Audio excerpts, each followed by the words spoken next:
In one of Cairo's old neighborhoods lived Layla, a 26-year-old photojournalist. She inherited her small apartment from her grandmother, who had died under mysterious circumstances 5 years earlier. But since moving back in, she began hearing whispers at night, seeing shadows passing by, and sensing someone watching her.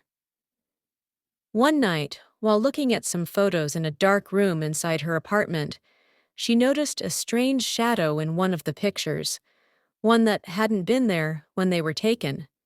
She couldn't ignore it. She began investigating the history of the house and discovered that a woman named Safia had lived on the same floor and had disappeared 40 years earlier, never to be seen again. The further she searched, the more she felt the shadow creeping closer.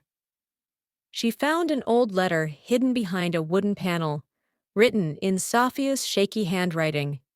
"If you find this letter, I am not dead. I am here, trapped between the walls of time." That night, Layla couldn't sleep. At 3 in the morning, she woke up to a soft knock on her door.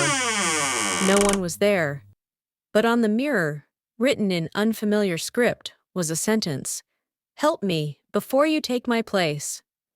Now Layla wasn't just searching for the truth. She was searching for salvation. Layla didn't sleep that night. She sat in the corner of her room, clutching the camera tightly, her fingers trembling, her eyes never leaving the mirror, on which was written the frightening sentence, "Help me before you take my place." The next morning, she headed to the archive of old newspapers at the Opera House, where she found a news item from 1983. Mysterious disappearance of a girl named Safia from the Mahdi neighborhood.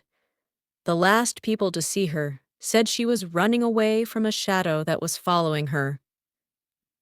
All the evidence pointed to the fact that Safia hadn't disappeared, but was trapped in another dimension, within the walls that Layla now inhabited. Suddenly, Layla felt someone watching her from across the rows, and then a faint voice whispered in her ear, "You didn't return alone." She hurried back home. She decided to face her fear instead of running away. She entered the locked room where the letter was. In front of the mirror, she whispered, "I'm here, Safia. What do you want?" The mirror showed a blurry image of a woman in white, her face distorted and black tears streaming from her eyes. "I want your body."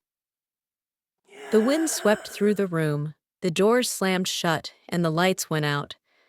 Layla screamed and fell to the floor. Under the bed, she saw a small wooden box.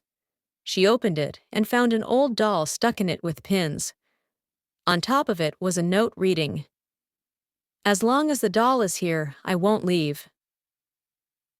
In a moment of courage, Layla grabbed the doll and set it on fire.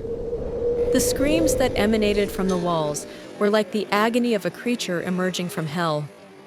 The mirror collapsed, all the windows shattered, and then silence fell. Hours later, Layla woke up. The room was quiet, the air fresh, as if nothing had happened.